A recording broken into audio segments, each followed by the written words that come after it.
Financial regulator APRA has warned it needs more funding to carry out what it calls the ambitious task of cleaning up the banking industry.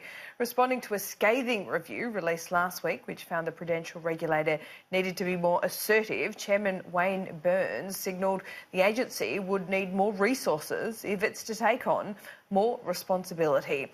Mr Burns also called the review quite a challenge that's been posed and said we'll need to work with the government to determine how we can best meet the ambitious agenda that's been laid out for us. Andrea Crothers has more.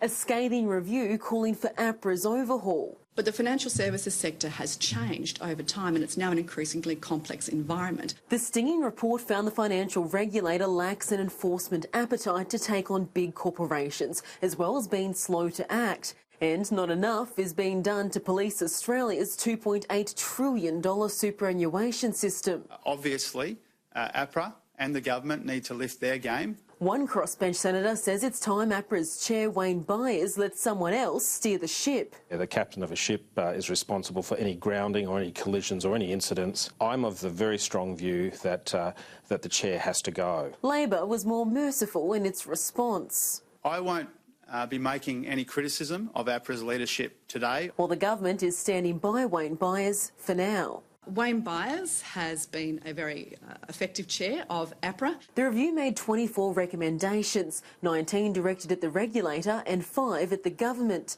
They include creating a new superannuation division focused on member returns, powers to veto appointments of office holders, a move away from a closed-doors approach to increase transparency, and strengthening cyber capabilities. APRA insists change is already underway on many of the problems identified. It says a new enforcement approach came into effect in April as the regulator responds to the Financial Services Royal Commission. And the government believes that with the careful and prompt implementation of the recommendations of the APRA capability review, that APRA can continue to be an effective regulator in the future.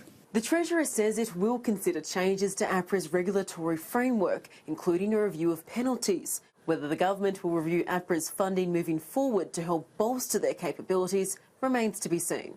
Andrea Crothers, Sky News, Canberra.